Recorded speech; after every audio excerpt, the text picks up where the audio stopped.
Amigos, ¿cómo están? Bienvenidos a Radio Uruguay, bienvenidos a La Máquina de Pensar. ¿Cómo andan? Arranca La Máquina de Pensar hoy lunes 19:02 con Gonzalo Gervás en controles de emisión. ¿Cómo le va, Gonzalo? Anda muy bien. Y con Carolina de Cuadro en la producción del programa, amigos. Ahí está Caro, ¿cómo le va, Caro? 19:02, arrancamos ya mismo, amigos. Hoy vamos a estar hablando, en realidad, durante toda la semana, por esas casualidades, quedó que hoy lunes vamos a estar hablando del espionaje en la democracia. El jueves vamos a estar hablando de una obra de teatro, Potestad, con Julio Calcaño, que trata sobre las repercusiones de las dictaduras en el Cono Sur y sobre todo las apropiaciones de niños y bueno, y los represores. Y el viernes vamos a estar hablando con Gerardo Caetano sobre la biografía que hizo Sereñi junto a Salvador Neves. Sereñi, un artista del siglo XX, y vamos a estar vinculándolo, obviamente, todo el tema de Sereñi como militar y su contraste con la actual realidad militar uruguaya. Así que esto va a haber 3 días en esta semana que de alguna forma vamos a estar tocando distintos temas que de alguna forma son distintos abordajes en torno a lo que sería el pasado reciente, o mejor, yo creo, en torno a qué hacen los uruguayos con el pasado reciente, qué hacen los uruguayos, qué hacemos con lo que se llama, en líneas muy generales, y quizás es muy genérico el nombre, la cultura de la impunidad. ¿Existe una cultura de la impunidad en Uruguay? Creo que sí, pero para eso vamos a darle la bienvenida a Gerardo Núñez Falabrino. ¿Cómo andas, Gerardo? ¿Andás bien? Buenas tardes, muchas gracias. Gerardo Núñez, él es el escritor, es el autor de Espías de la Democracia, la red de la impunidad. Es un libro que editó Fin de Siglo y que está vinculado a tu labor parlamentaria también, Exacto. Gerardo, ¿no?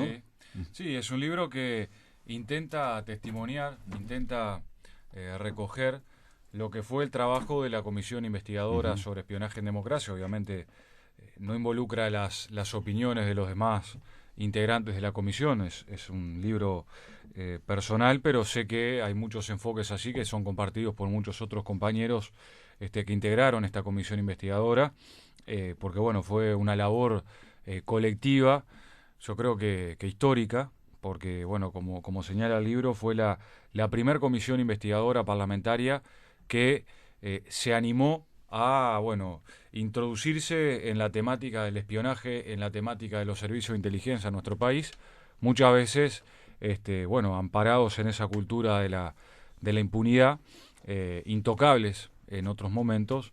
Y bueno, yo creo que este trabajo que se expresa en el libro, pero que es apenas una síntesis de todo lo que fue ese trabajo, se coronó con el pasaje a la justicia por unanimidad de todos los partidos políticos que integran el Parlamento de las actuaciones de esa comisión investigadora. Es decir, se denunció a la justicia todo lo que habíamos estado viendo, analizando en torno a esta temática, donde bueno, se comprobó que en Uruguay existió espionaje en democracia, espionaje que realizaron las agencias de inteligencia militar y policial sobre organizaciones sociales y bueno, sobre todo los partidos políticos en Uruguay. En base, básicamente, digamos, lo que llevó la investigación es el llamado Archivo Berruti, que ahora te voy a preguntar qué es, pero básicamente voy a decirles que, según el libro, el Archivo Berruti cuenta con aproximadamente 3 millones de microfilmaciones que se agrupan en más de 1000 rollos. ¿Cómo aparece el Archivo Berruti? ¿Qué años y qué años? Sí, bueno, el Archivo Berruti lleva ese nombre porque fue la ministra Azucena Berruti, en aquel entonces ministra de Defensa, que contacta con información respecto a la existencia de este archivo, ¿no? Azucena se presenta en lo que hoy es el CALEN. Allí el Centro de Altos Estudios. Exacto, allí funcionaba y se encontraba o funcionó durante algún tiempo la Dirección de Inteligencia del Ejército, y bueno, ahí ella entró sin avisar, sí, fue con sus sí. colaboradores sin avisar, sí. El soldado de la puerta casi que exacto, ella no avisó a los comandantes, y yo creo que lo hizo bien, claro, digamos, en el sentido de llegar de manera sorpresiva, no digo a realizar un allanamiento, pero sí a entrar a ese espacio, abrir los armarios, encontrarse con toda esta documentación. Ahí se empieza a lacrar, esto es en el año 2006, se empiezan a hacer actas, obviamente realizadas por escribanos sobre los contenidos de los armarios, eran 2 armarios, y luego, con todos los procesos que implica del punto de vista legal el traslado, la compra de un aparato para generar, digamos, la digitalización Ujú. de estos materiales, porque bueno, había mucho papel y también había Microfilmado. microfilmaciones que tenía que pasar a un formato digamos, Más accesible, sí, exacto, más accesible. más accesible, más Una pregunta, legible. Gerardo. Sí. ¿Ahí está la idea, te pregunto, o se barajó en algún momento la idea después de ponerlo en línea eso, en la web? Bueno, de hecho, así Samuel Blixen, el Ujú, periodista ujú. Blixen, a través de una publicación en Brecha, publicó una parte muy importante de estos archivos. Cualquiera que hoy ingrese por Google y ponga archivos de inteligencia, Brecha Ujú, o Blixen, ahí ujú, va a encontrar una parte muy importante. No se planteó de ponerlos ujú. en línea. Sí, en el caso, por ejemplo, de la comisión parlamentaria, propusimos que se hicieran público todas las actuaciones de la comisión investigadora. Ajá.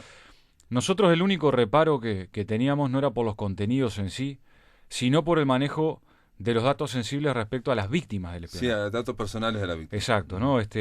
Y siempre sabiendo que son archivos de inteligencia y que en todo caso son opiniones o informes que son elaborados por Sí, la propia inteligencia sí, sí, militar sí, sí, sí, sobre sí. las víctimas. Por el propio funcionario, digamos, o colaborador de inteligencia militar, que también puede pintar, digamos, para Exacto, favorecer, incluso hasta para cobrar, puede hacer la cosa más, ¿no? exacto. Puede darle color, digamos, ¿no? Nosotros decíamos, bueno, ojo que dentro de este propio archivo de inteligencia no haya puesta otras operaciones de inteligencia, ¿no? Sí, bueno, esa es la locura, digo, perdón que te Sí, interrumpa, pero digo, ¿qué pasa? Cuando entramos en el tema de inteligencia militar, uno se le disparan todas las paranoias y sí, empieza a sí, sí. pensar de una forma, hace poco estuvo Salvador Neves, el historiador, Ujú, y él dijo, no, si entras en esa, en claro. concreto hablamos de Gabazo y de lo que dijo Gabazo, si no era eso una trampa, digamos, una estrategia Ujú, militar, una operación de intoxicación sobre la sociedad, lo que planteó ahora los tribunales de honor. Pero él decía, no, hay que atenerse a los resultados porque si entras en esa es como que exacto. no tiene fin. ¿Nosotros qué hicimos para salvar eso? Mm, Porque obviamente nos parece que los cuidados siempre hay que tenerlos. ujú, Fue trabajar sobre el método y sobre los victimarios, es decir, sobre los responsables del claro. espionaje, ¿no? Nosotros nos focalizamos en cómo se desarrolló el espionaje, que para nosotros, desde el punto de vista político, social, histórico, la mayor importancia estaba en cómo habían realizado el espionaje, Claro. en intentar desnudar los objetivos operativos del Ujú, espionaje ilegal en democracia, ¿no?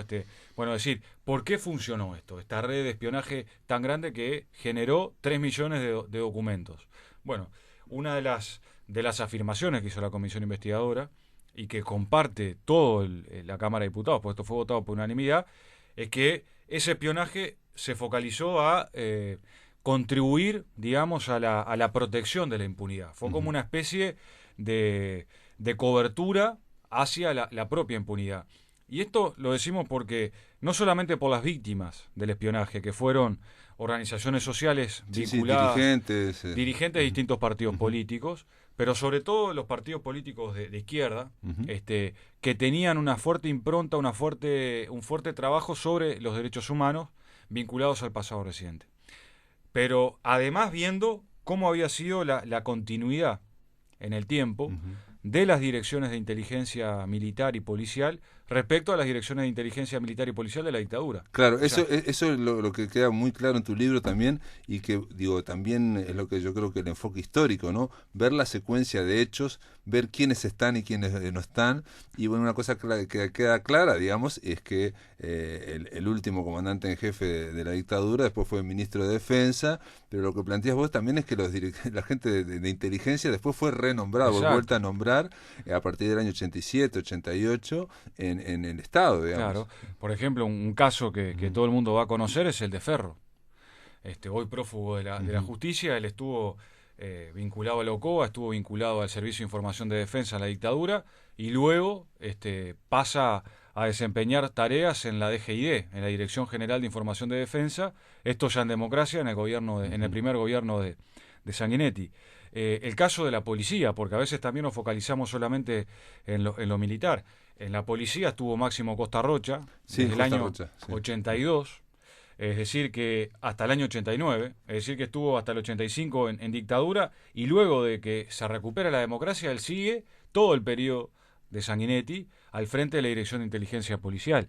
Entonces, ¿esto qué nos habla? De una continuidad y al mismo tiempo de un reaseguro de estas propias personas que eran militares o policías, pero que claramente estaban jugando en acuerdo, en comunión con actores políticos de primer nivel. Sí, lo que queda claro al final del libro, digamos, como conclusión, es que el espionaje ilegal fue institucional y sistemático.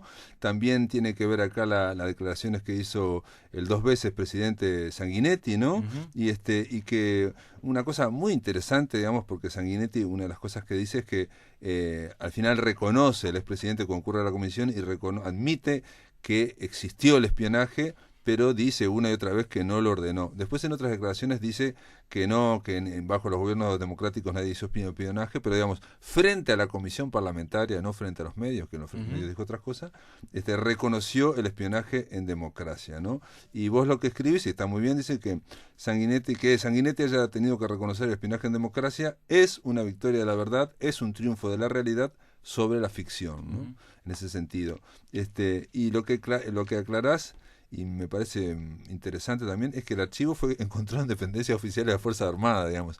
O sea que el presidente de ese momento puede decir que no lo ordenó, pero era institucional, estaba dentro. Exacto, acá es importante que eso se sepa, ¿no? Porque lo que decía al principio, no es que se encontró en la casa de algún vecino. Con Castiglione pasó algo claro, pasó otra cosa. Claro, digamos, eso ¿no? fue distinto, se encontró en su casa. En su casa el tipo tenía un montón de... Exacto, y de hecho, de acuerdo a la investigación que realizaron los peritos, entre ellos Isabel Yebor y Álvaro Rico, ellos plantean de que hay documentos que serían oficiales, ¿no? Pero este caso es en dependencia, el archivo Ruti se encontró directamente en dependencias militares.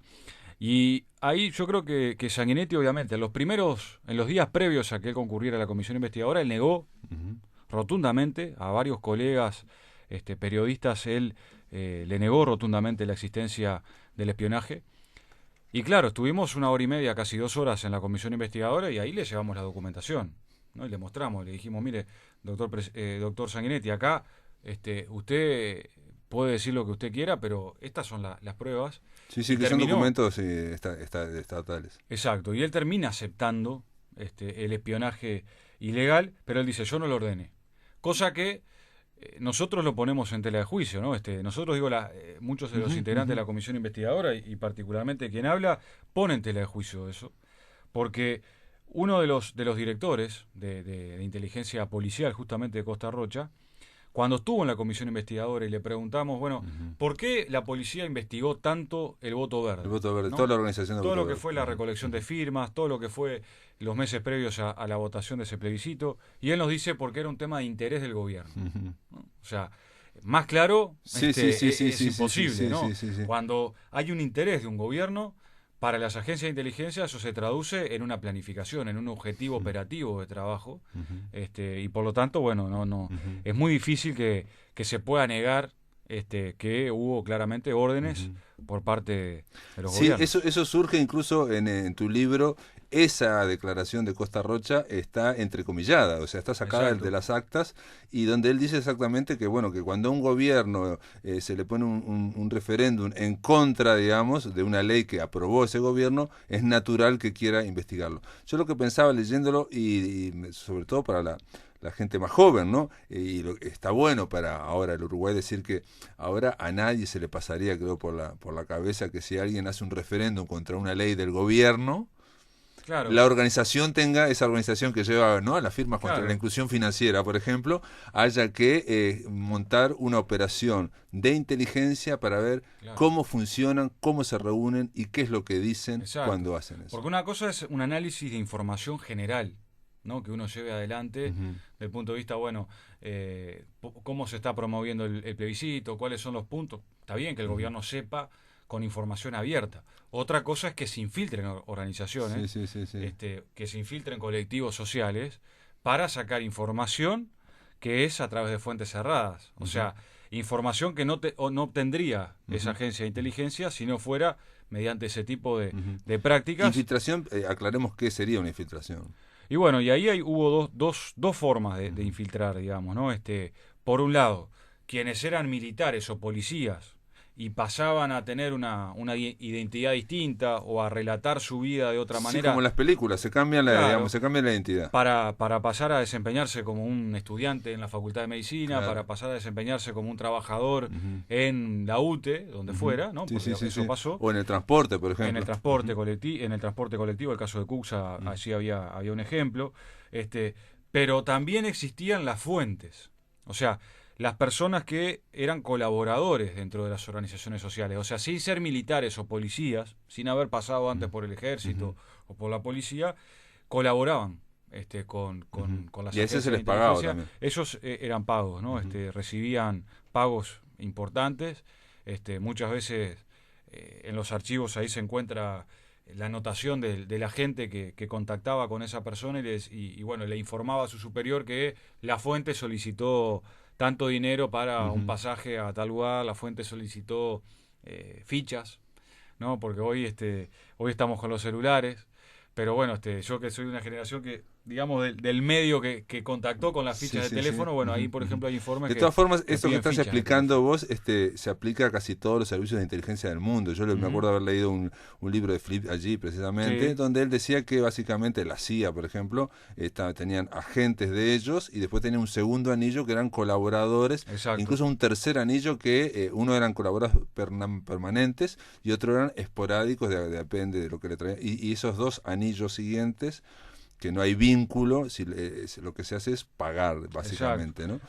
Ahora, el tema es que, bueno, está claro que, por lo menos queda en este libro que recoge toda esta investigación, que, por ejemplo, en el caso del voto verde, plebiscito de los derechos humanos de 1989, estamos ahora en 30 años, ¿no? El 16 de abril Sí. fue, que hubo una gran movilización, quizás es la última gran movilización que hubo en Uruguay, masiva, digamos, estuvo totalmente infiltrado eso. Una de las cosas que analiza tu libro es que también la izquierda también es como una especie de colador, ¿no? Hay mucha infiltración, digamos, ¿no? Sí, Hay sí, muchos, sí, sí. muchos datos. Ahora, la pregunta. Esta investigación, ¿en qué año se hizo? ¿2016? ¿En qué año se hizo? La investigación de Sí, la comisión sí. investigadora, sí, comienza a finales del 2016, Ujú, se desarrolla durante todo el 2017 y el año pasado, ujú, digamos que a mitad de año, julio, agosto, terminó su actuación la comisión investigadora. O ujú, sea, llevó un tiempo importante. ujú. Nos tomamos el tiempo porque así lo iba meritando, ¿no? Claro. En realidad nos faltó una parte también de investigar, que era el archivo Castiglioni, que hoy mencionamos al principio, que no pudimos acceder. Y en esto que comentábamos hoy al principio, fuera de micrófono, cómo era esa construcción de la cultura de la impunidad, obviamente han habido actores judiciales que son parte, Ujú, no porque ujú. se lo propongan. No, yo no digo Sí, sí, que sí, sean sí. defensores de la impunidad, pero por la vía de los hechos a la comisión investigadora se le negó el acceso al archivo Castiglioni. Ujú.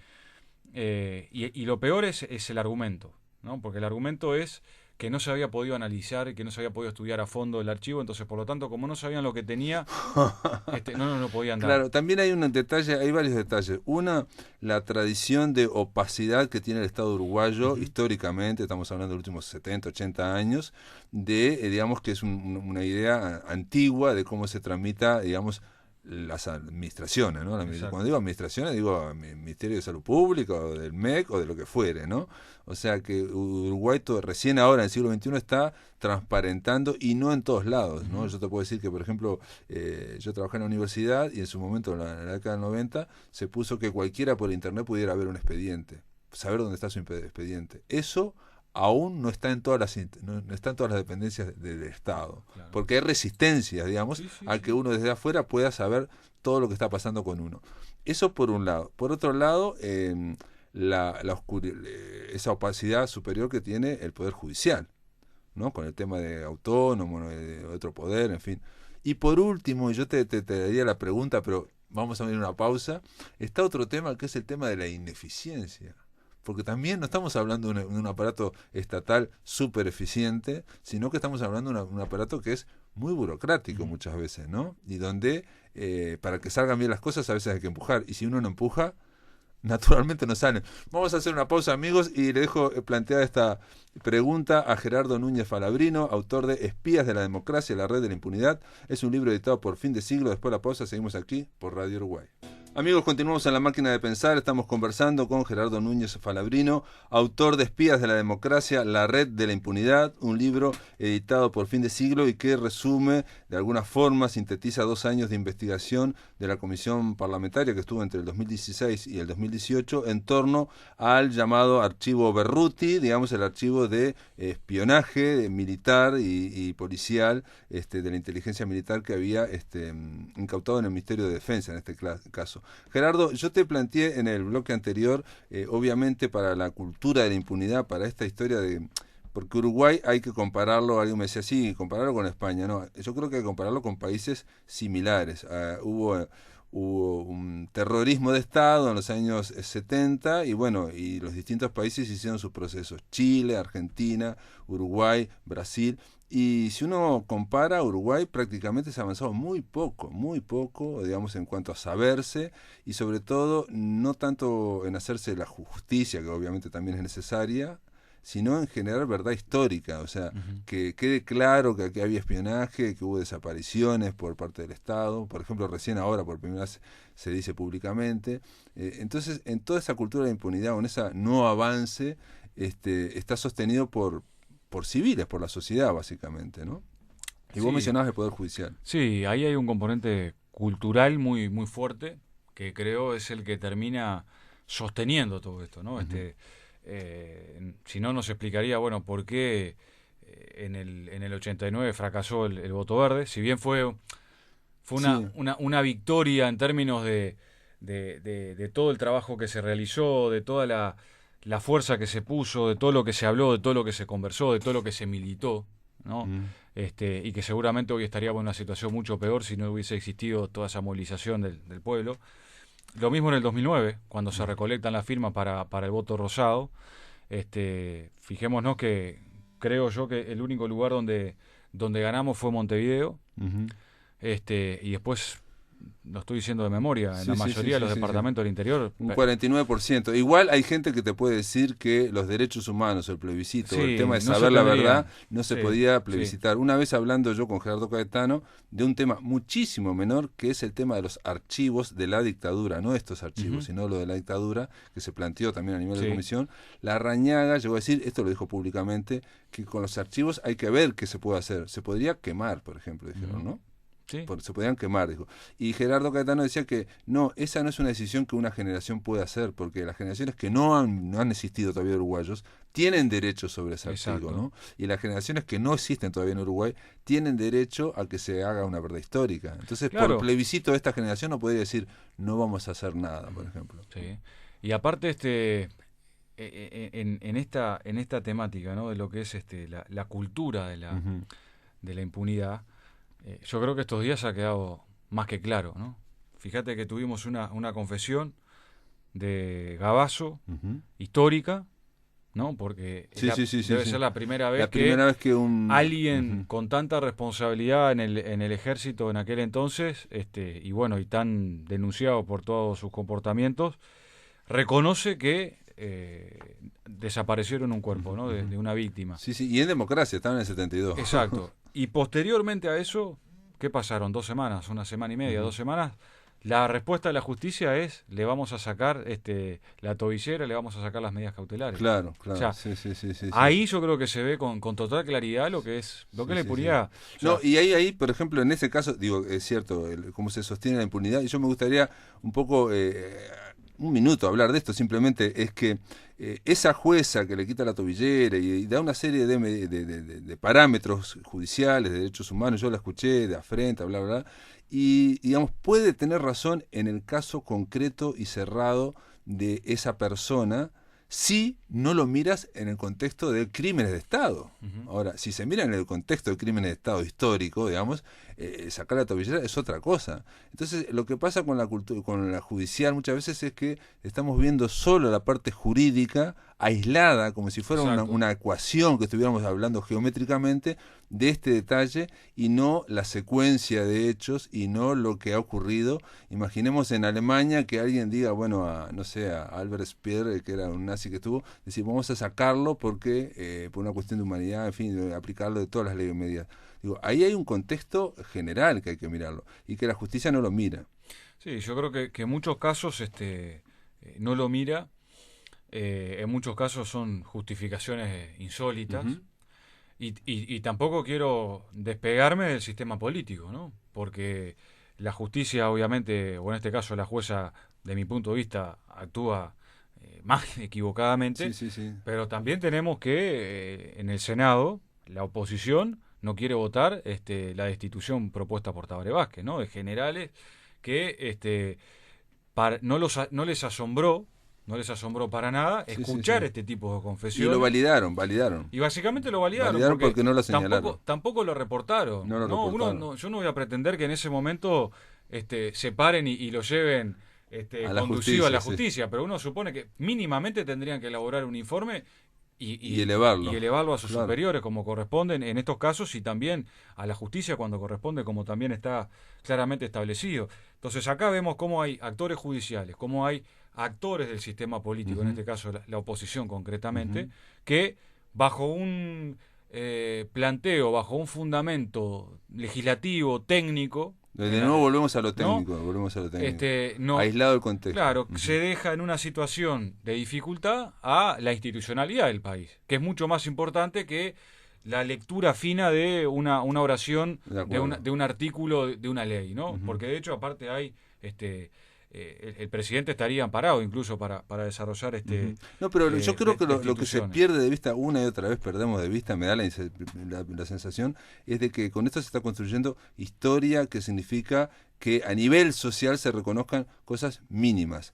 Que atención, mucha gente cree que se reconocen y yo dudo de que estén uh-huh. reconocidas. Yo dudo que la mayoría de los uruguayos crea que hubo desaparecidos o que esos desaparecidos, por ejemplo, fueron víctimas pacíficas, uh-huh. ¿no? Yo creo que hay mucha gente que piensa que esos desaparecidos fueron entre combates y que fueron desaparecidos porque estaban con ametralladoras o secuestrando, y de hecho los 4 restos desaparecidos que se encontraron fueron, el primero era un líder sindical, Chávez Sosa, que ni siquiera estaba en la lista de desaparecidos, ¿no? El segundo era un docente universitario, el tercero era Julio Castro, que era un periodista de 75 años, que de marcha, ¿no? Y que se dijo que se le había fallado el corazón, y después, yo me acuerdo que siempre se dijo eso, y en el resto se encuentra que había recibido un tiro en la nuca, ¿no? O sea, ahí lo que se descubre es que esa idea de combate no es tal, pero para descubrirse tiene que hacerse hecho histórico. Exacto, se tiene que investigar. Fíjate que yo creo que estos casos que vos planteabas recién y ponías como ejemplo, removieron a la sociedad uruguaya, ¿no? Yo me acuerdo de cómo me impactó personalmente, pero cómo impactó en toda la gente que estaba a mi alrededor, uh-huh. cuando veíamos esa noticia que había aparecido los restos era como, yo creo que sobre todo para los colectivos de familiares, uh-huh. Que todavía siguen buscando a sus seres queridos, para las organizaciones víctimas del terrorismo de Estado, fue una mezcla de dolor, uh-huh. porque obviamente es ya saber que esa persona murió, pero al mismo tiempo ¿Cómo plantearlo? Una especie de respaldo a lo que se venía denunciando hacía mucho tiempo, ¿no? Claro, de que tenían razón. Es decir, bueno, miren, lo que dijimos ocurrió. Ojalá nos hubiéramos equivocado. Ojalá hubiese sido una fantasía construida por la sociedad uruguaya de que existió un desaparecido, ¿no? Pero tenemos más de 192. Sí, vos mencionás también en tu libro que en su momento el presidente Sanguinetti dijo que no había niños secuestrados tampoco, apropiados, y eso también fue descartado. La pregunta es, por un lado, el tema judicial, que acá se menciona varias veces, de que no avanzan esos casos yo te decía en el bloque anterior, por el tema de la burocracia. Puede ser la burocracia, puede ser falta de voluntad, puede ser falta de presupuesto.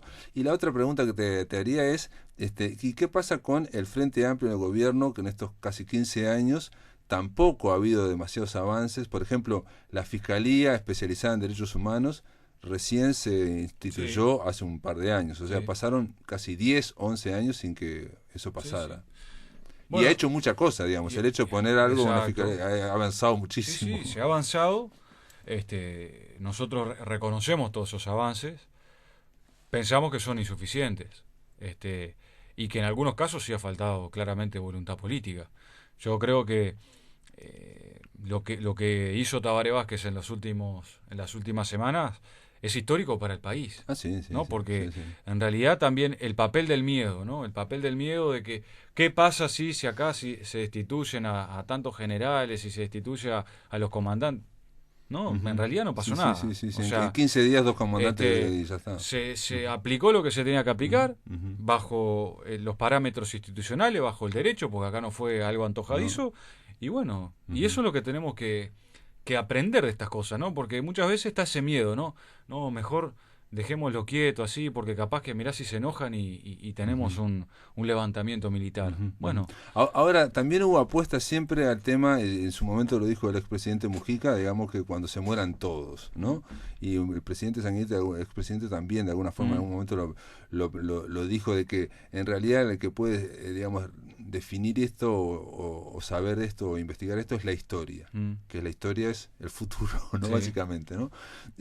Yo creo, no sé, digamos, ahí hay actitudes diferentes. Sí, y yo no comparto esos planteos porque tienden a reducirse a los protagonistas puntuales, ¿no?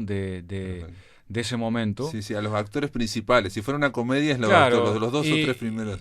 Y en realidad yo creo que estos temas, o sea, lesionan a un país, a una sociedad entera, ¿no? Yo no viví la dictadura.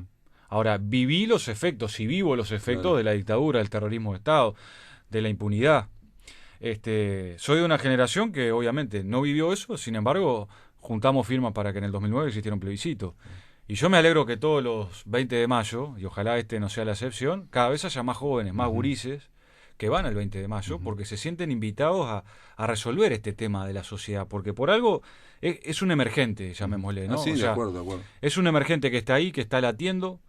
Pero perdón, también el emergente de la cultura de la impunidad, porque es cierto, existe eso, y te lo planteo de otra forma. El año pasado se hace el tema de la reforma de la caja y falta un voto, digamos. Después se intentó anular la ley de impunidad y faltó un voto. Me refiero del Frente Amplio, ¿no? Sí. Porque de la oposición jamás se desprende uno, ¿no? De la oposición jamás se ha desprendido uno. Pero el propio Frente Amplio y el hecho que vayan siendo distintos votos que caen, ¿me explico? No es también refleja, porque cada partido refleja cosas de la sociedad. Es que yo creo que obviamente en el Frente Amplio hay contradicciones relacionadas a este tema. El Frente Amplio no tiene una unanimidad. Yo creo que hay una visión general compartida sobre la temática de derechos humanos y después, no lo digo desde el punto de vista de los discursos, después creo que han habido prácticas que no fueron las correctas en algunas áreas, ¿no? Yo creo que el Frente Amplio tuvo un enorme impulso de trabajo cuando estuvo a Susana Berruti en el Ministerio de Defensa, cuando estuvo el ministro José Díaz en el Ministerio del Interior, y después ya en el segundo periodo a mí me da la impresión que con otros actores no se tuvo el mismo ímpetu, las mismas ganas, las mismas transformaciones. Fíjate que eso también lo cuento ahí en el libro, cuando llega Susana Berruti al Ministerio de Defensa, ella nos dice algo en la comisión investigadora que a mí me impactó y siempre me resuena.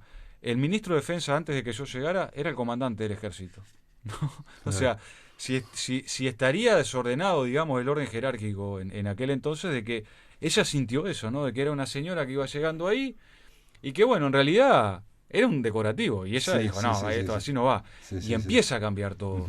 Los directores, la Secretaría General, la Dirección General del Ministerio, era llevada adelante por militares. Desde el 85 hasta el año 2005 fueron todos militares. Tuvo que hacer un proyecto de ley a Azucena para que en el Ministerio de Defensa pudieran actuar civiles, o sea, en esas áreas, ¿no? Claro, tenían allí un Sí, un componente muy fuerte. que también se puede ver ese corporativismo en otras áreas del Estado, de uruguayo, Ujú. digamos, pero en el caso de los Sí, militares, claramente, y vos lo mencionás en tu libro, esa idea de como de repliegue o retirada después de la dictadura, ¿no? O ujú, sea, como que se replegaron todo al Ministerio de Defensa, y eso también, porque la dictadura fue cívico-militar, y siempre lo exacto. olvidamos, ¿no? Gerardo, espero que libro siga caminando, y espero que también haya novedades, haya, Sí, digamos, que estos acontecimientos últimos, que a veces esas crisis generan, digamos, un sí, impulso importante, a nivel institucional, nos hagan avanzar en este tema, ¿no? sin duda. Primero, bueno, agradecerte el espacio y la invitación para hablar de este tema. Y nosotros confiamos en la justicia, confiamos en la sociedad Ujú, uruguaya, de que, bueno, genere sus anticuerpos, llamémosle de alguna manera, para que estas cosas no sigan ocurriendo. ujú. Porque la importancia de esto no es solamente para señalar lo que pasó, sino para que no vuelva a repetirse, para Claro, que no vuelva a claro, ocurrir, exacto, exacto, sí, sí, que sí, no sí. tengamos atropellos, Sí, sí, digamos, sí, sí, sí, democráticos, sí, exacto. en momentos en que, bueno, en que en la región hay Ujú, indicios de ujú. mucha preocupación. Y aparte, vuelvo a lo estatal, e incluso sacándolo un poco de lo militar, en la medida en que se marquen los desvíos y los errores gigantescos, ¿no? Los propios funcionarios se dan cuenta, digamos, Ujú, y eso genera también capacidades institucionales, digamos, ¿no? La propia exacto. institución aprende. Ahora, si no los marcás, la propia institución también aprende que se Termina pueden seguir reproduciendo, haciendo, ¿no? exacto. Gerardo, gracias por estar acá en la máquina Muchas de gracias a pensar. vos. Muy bien amigos, ahora la máquina de pensar, Ricardo Ruiz, 1.000.000 de umbrales y nos quedan 13 minutos. ¿Cómo andás Ricardo? ¿Andás bien? ¿Cómo andás, Pablo? Todo bien, por suerte. Muy bien, Heavy Metal, la película de 1981 es lo que anunciaste para hoy. Sí, vamos a meterle patas y repasamos un poco lo que teníamos planeado. Dale. Eh, Tenemos que remontarnos casi 40 años atrás, aunque pareciera menos, ¿no? El año 75, más de 40 años, donde surge en Francia, se edita el primer número de una revista llamada Metal Hurlant, el título Metal Hurlant es el nombre Ujú, con el que se escribe, que es una revista que va a revolucionar el mundo del cómic, porque no siempre el cómic es Marvel y DC. ujú, En Francia hay una escuela que se conoce como la escuela franco-belga, ¿no? Con ujú, autores que vienen de Bélgica, de Francia, de toda esa parte de Europa, con mucho talento. Estos autores, muchos siguen la tradición hoy día, pero en los años 70 y 80 fue realmente un furor, más o menos en los mismos años que tuvo un gran boom el cómic latinoamericano, ujú. con autores como Westergel o Robin Hood, o bueno, Claro. todos autores que teníamos por estos pagos, ¿no? En Francia, esta revista la saca un grupo llamado Los Humanoides Asociados, que estaba integrado por tres grandes personalidades del cómic, Moebius, Trullet y Dionet, que eran tres franceses con mucho talento y que venían del mundo de las bellas artes. Ujú, Lo que ellos se proponen es sacar una revista con, digamos, pequeños cortos, pequeños cómics de 8 o 10 páginas, y muchos de esos formarían series, ¿no? Series a lo largo de diversos números, ir siguiendo sagas a través de esos números, y orientarlo más que nada a la ciencia ficción y a la fantasía, pero estos cómics de contenido adulto, totalmente adulto, a diferencia de lo que pasaba en esos momentos en Estados Unidos con los cómics de superhéroe, que eran no infantiles, pero para toda la claro, familia, para claro, todo claro. público. Sí, sí, sí. No, estos son para adultos y estos están investigando el cómic como un arte, digamos, mayor. Sí, la idea un poco es, y lo lograron, es Ujú, llevar el cómic a un arte como el cine, como otra exacto. cosa. Lo que tuvieron, a pesar de ser contado así, parece una cosa independiente, de que no trascendería mucho, en realidad es que lograron editarla en un papel de altísima calidad, con portadas prácticamente casi en tapa dura, cosa que era totalmente lo contrario al cómic americano, que venía en un papel muy común, de mala calidad. Esto permitió esto del el uso excesivo del color y de la alta calidad en el papel e ilustración, de que pudiera participar mucha gente que por ahí no era del mundo del cómic, pero sí era del mundo de las bellas artes, con lo cual tenían unas portadas realmente Claro. alucinantes, Y ¿no? buscaron justificarla también por ahí, digamos, ¿no? Una excelencia en cuanto al dibujo, a la pintura y una excelencia en cuanto a los guiones. Entonces si veo ahora, estoy viendo la selección que hicieron ellos en Metal Hurlant, es impresionante. Richard Corben, Moebius, No, Alejandro no, sí, sí. Jodorowsky, es impresionante, ¿no? Sí, sí, Hugo Pratt, Jacques Tardy, Sí, sí, bueno, sí. realmente unos autores Ujú. terribles. Después incluso participaron Mike Mignola, americanos también. Sí, Hay sí. una anécdota que este proyecto se lo llevaron a Stan Lee, y Stan Lee lo rechazó, aunque, bueno, claro, le parecía algo muy fuerte para ese entonces, ¿no? No hay que culparlo, por lo menos para el público americano, para el público Claro, yankee. y sobre todo es un cómic para adultos porque usan el erotismo también de una manera, digamos que artística, pero que ahora no nos asombraría, pero en los años 70 era bravo. Había mucho erotismo, había Ujú, mucha violencia ujú. y había mucha obra de autor, con lo cual a veces esto era muy bueno y a veces algunas historias no eran tan buenas, o era más bizarro o más raro Ujú. o inentendible directamente, pero Claro, es lo que siempre pasa con las obras de autor y sobre todo con exacto. personalidades excéntricas, ¿no? Ujú. Un poco esto en ciertas formas como volcar al cómic, no sé, autores como David Lynch o algo de eso, Exacto. con universos muy personales y particulares. Sí, sí, o volcarlo a, yo que sé, bueno, al hebreo se volcó en su momento, pero estoy pensando en Jodorowsky, por ejemplo, uno de los mejores cómics que leí fue el Incal Luz, junto con Moebius, ¿no? Con Moebius, claro, sí. Impresionante. Ujú, Heavy Metal fue la ujú, versión americana de esta revista, le cambiaron el nombre, que la vio un editor en un viaje a Francia, y bueno, en los primeros años de Heavy Metal es idéntica a esta revista ujú, porque empezaron a trasladar las mismas historias, ujú, las mismas sagas, y después ya empezaron a hacer historias propias. ujú. Hubo un rebote también de esto en España, donde salieron revistas como Son 84, Simoc. Fue una época dorada del cómic de ciencia Exacto. ficción y fantasía, realmente impresionante, Ujú. que a día de hoy, si nuestros amigos que escuchan esta columna ven una de estas revistas, las buscan en internet, bájenla y léanla porque realmente la calidad Sin es duda, impresionante. sin Todos estos duda, artistas que nombramos, daría para una columna cada uno de ellos, ¿no? sin duda, sin Moebius, duda. Richard Corben, etcétera, etcétera. Ujú, ujú, Este, a raíz de esto, un conocido, Ivan Reitman, que fue conocido en los 80 también por ser el director de Los Cazafantasmas, de comedias como Gemelos, que en ese momento estaba de productor y tenía cierta participación en la revista también, en la versión yankee, decidió hacer una película con esto. Como director, contrató, no recuerdo el nombre ahora, lo ujú. tenía por acá, el nombre del director, porque no era muy conocido, Gerald Potterton, que el Ajá. antecedente que tenía era haber trabajado en el mundo de los cortos de animación y había participado de la película Submarino Amarillo de los Beatles, que es de animación también. Ujú, La idea fue adaptar algunas de estas historias más famosas que se venían publicando en la revista, con la participación de estos mismos, Richard Corben, Bernie Wrightson, el argentino Juan Jiménez, y hacer una película de episodios que estuviera conectada por algún arco en común. ujú. Ahí es que sale la película que recomendamos hoy, de 1981, Heavy Metal, la película, que hay que verla, yo siempre digo que estos productos hay que verlos ubicándose en tiempo y espacio, ¿no? Porque hoy las animaciones han sido superadas totalmente, hay la informática, hay elementos de alta calidad, 3D, bueno, etcétera, etcétera. Esta película es casi un cómic en pantalla porque no tiene nada realizado por computadora, no hay Claro. absolutamente un cuadro y es todo dibujos basados en el arte de cada uno de estos artistas que se representa en los 6 o 7 episodios Ujú, que integran la película. ujú. Sí, Es una peli es del año 81, digamos, lo que es la informática, toda la cuestión digital, digamos, estaba en pañales y no tenían, digamos, un desarrollo tan grande, ¿no?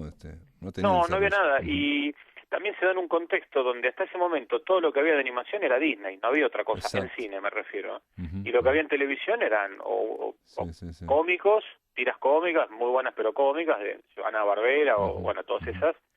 Yo me O, acuerdo comi o que, por ejemplo, en esta de 1981, en Heavy Metal, corregime si me equivoco, pero me acuerdo que Richard Corben, por ejemplo, los héroes de él muchas veces estaban desnudos y tenían unos falos, unos penes Sí, increíbles, larguísimos, y en esta película, bueno, se los tapan, por ejemplo, sí, con sí, taparrabos. acá llega un poquito, no digo la censura, pero un poco Ujú, más light. claro. Hay un segmento basado en un personaje de él, Ben, que se llama precisamente.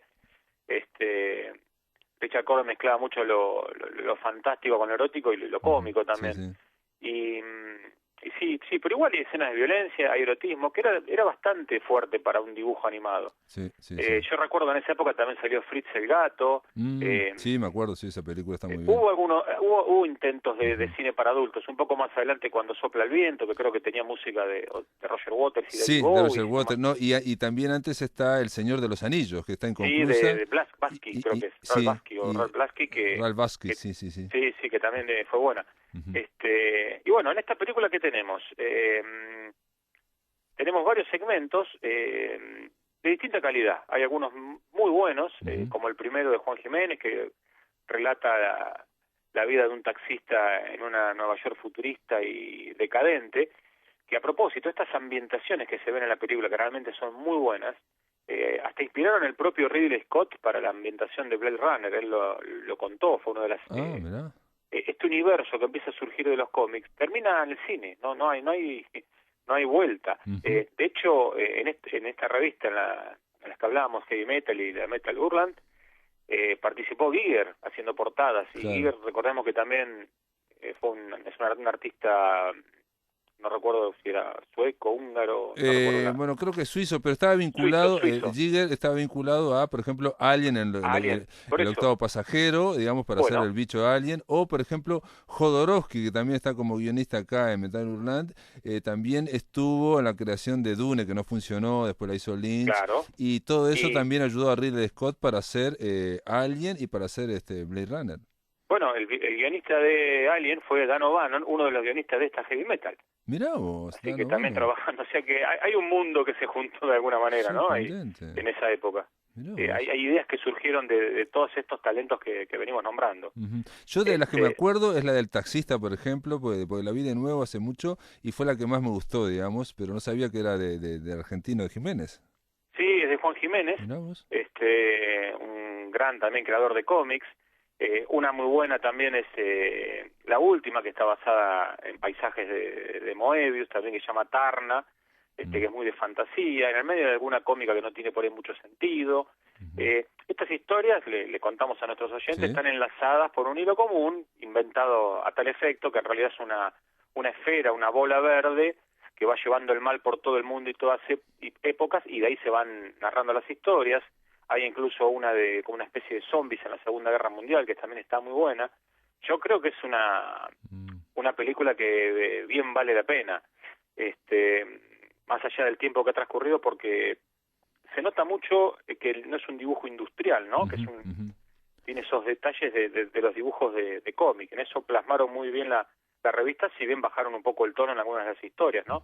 También había que venderla la película.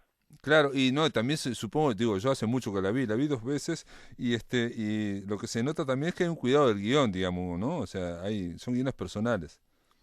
Sí, yo creo que trabajaron mucho. El director que tuvo que coordinar a todos los equipos que distintos estudios iban haciendo cada uno de los episodios, creo que hubo más de 2.000 ilustradores. Tuvo un presupuesto de 10 millones para la época, era bastante, para un proyecto incierto de la ganancia que esto podía dar, ¿no? Incluso tuvo el problema de algún derecho por algunas de las canciones, porque tiene canciones de Cheap Trick, de grupos de la época, Sammy Hagar, Black Sabbath. Tuvieron algún problema con alguna de las músicas y por años no pudo salir en video, tardó mucho en salir en video en esa época, ¿no? En VHS. Otro con lo cual detalle... también se fue convirtiendo en un título de culto. Sí. Sin ver. Otro detalle importante, digamos, para los amigos que no la vieron, digamos, y que creo que es lo que hace atractivo, es que no hay una estética común, ¿no? O sea, le dieron libertad estética a cada uno de los espacios de las historias. Son todas muy distintas, la historia global, que es la que donde se van contando cada una de las historias, recuerda más a Creepshow o Cuentos de la Cripta, más relacionada con un terror, con algo así que asusta, y después cada una tiene un tono distinto. Una es más caricatura, otro más realista, otro más tipo 3D, otro se nota que hay actores que fueron filmados y dibujados encima con un adelanto de lo que serían las técnicas modernas que hoy se informatiza, pero en ese momento se dibujó, se notan los movimientos. Sí, son totalmente distintos los estilos, y son cortos, que duran más o menos 10-12 minutos como mucho, con lo cual se hace muy, muy llevadera, ¿no? Si a uno no le gusta mucho en corto, viene otra continuación. Y bueno, también quería decir que en el año, creo que fue en el 2000, pero hay una película Heavy Metal 2000, que es una continuación, que yo realmente no la vi. Ajá. Creo que no ha tenido tanto éxito, pero realmente no puedo... Me han hablado muy mal de esa y yo tampoco la vi. Hay que decir que lo de Harry Canyon, lo del taxista que está en Nueva York del futuro, también hay que, pienso yo, si no habrá tenido que ver también con El Quinto Elemento, que Bruce Willis también es un taxista que está en, ¿no? Bueno, viendo todo esto. Moebius participó mucho en todos los diseños del Quinto Elemento también. Claro, Y estamos hablando de Francia, y Luc Besson siempre nombró a esta revista como una de sus inspiraciones, ¿no?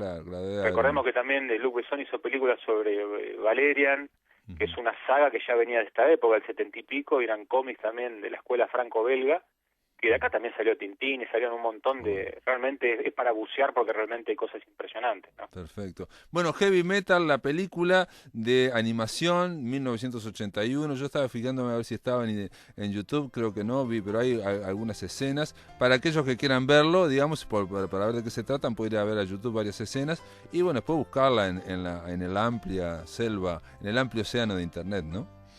Sí, y como para terminar quiero dejar algo pendiente. La sombra de Heavy Metal es tan alargada que en la próxima columna, dentro de 15 días, vamos a hablar de un producto que se relaciona con Heavy Metal, pero es un producto actual. Lo dejamos ahí. Lo dejamos ahí, vamos a crear expectativas. Un cliffhanger. Ricardo Ruiz, gracias por estar en La Máquina de Pensar. Hasta la próxima. Amigos, se terminó La Máquina. Mañana vamos a estar con La Balsa de Piedra de Joaquín Doldán, hablando de la Feria del Libro de Sevilla. Y vamos a estar con Anabela Baldubino. Vuelve el espacio Aquelarre, la columna de fotografía, con una gran noticia. Va a haber una exposición Carboneros Río Negro de Fucho Musitelli, un gran amigo de esta casa. Esto es todo, amigos, que lo pasen muy bien.